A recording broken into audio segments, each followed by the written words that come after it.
Thank you, Mr. Chair. Good morning. Good morning. Madam Secretary. Secretary Noem, the White House Deputy Chief of Staff recently said that the Trump administration is actively looking at suspending habeas corpus. Last week you were asked about this, and I want to clarify your position because it's obviously really important to get this right. So, Secretary Noem, what is habeas corpus? Well, habeas corpus is a constitutional right that the president has to be able to remove people from this country and suspend their right to. Let me stop you, ma'am. Habeas right corpus. Excuse me. That's incorrect. President habeas Lincoln corpus, used it. Excuse me. Habeas corpus is the legal principle that requires that the government provide a public reason for detaining and imprisoning people. If not for that protection, the government could simply arrest people, including American citizens, and hold them indefinitely for no reason. Habeas corpus is the foundational right that separates free societies like America from police states like North Korea.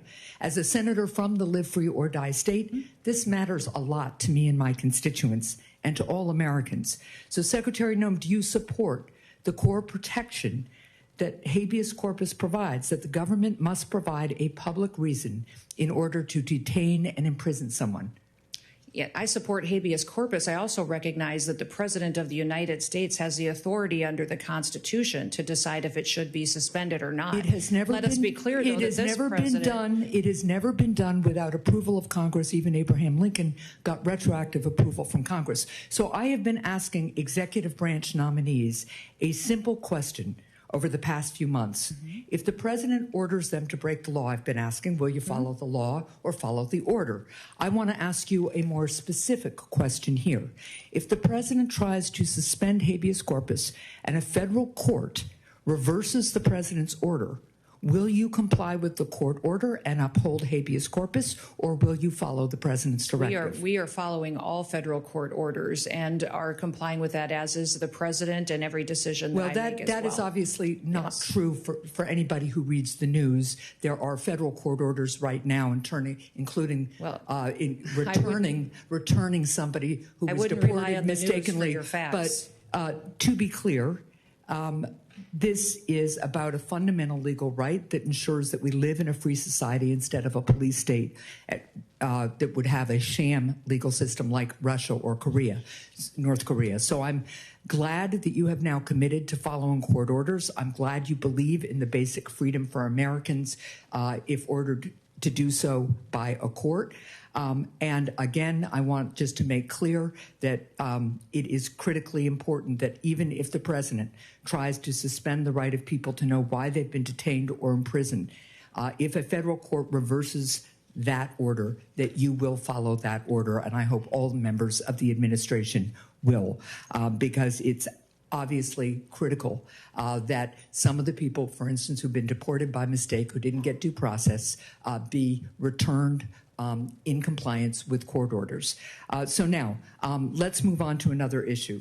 International criminal organizations target Americans with sophisticated cyber crime, including elaborate scams that robbed Americans of billions of dollars, with seniors in the United States losing $5 billion to scammers in 2024 alone. As artificial intelligence improves, so does the ability of criminals to deceive and defraud Americans.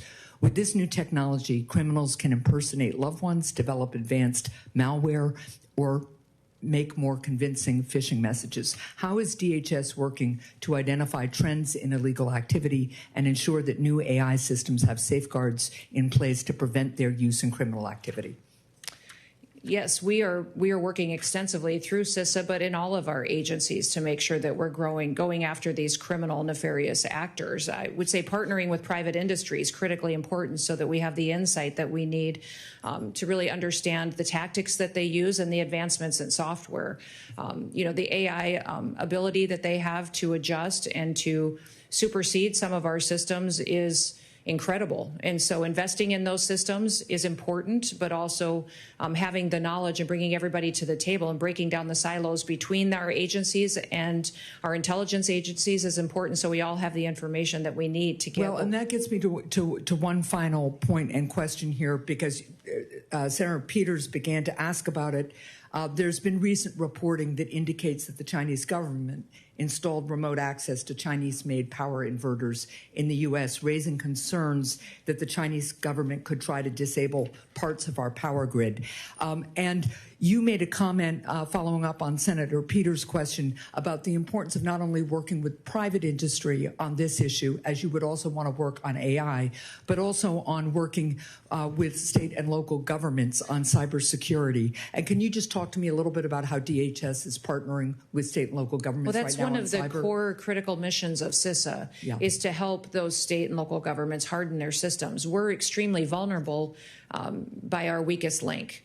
And so when you have a small state that doesn't have the resources it needs to invest in these security operations, then they're vulnerable to attacks and hacking attempts, and they can access our systems. If they have a contract or a system that interfaces with the federal system, it makes us vulnerable as well. So we are responsible for 10 of the 16 critical infrastructures under the Department of Homeland Security, and making sure that China can't come in and shut down our electrical grid, our water systems, things that people rely on every day for their day-to-day lives is very important. So that's why we need these kind of partnerships, is to make sure that we're secure all the way down to our smallest actor that participates. Well, I appreciate that, and I appreciate working more with you on that. Thank you. Thank you.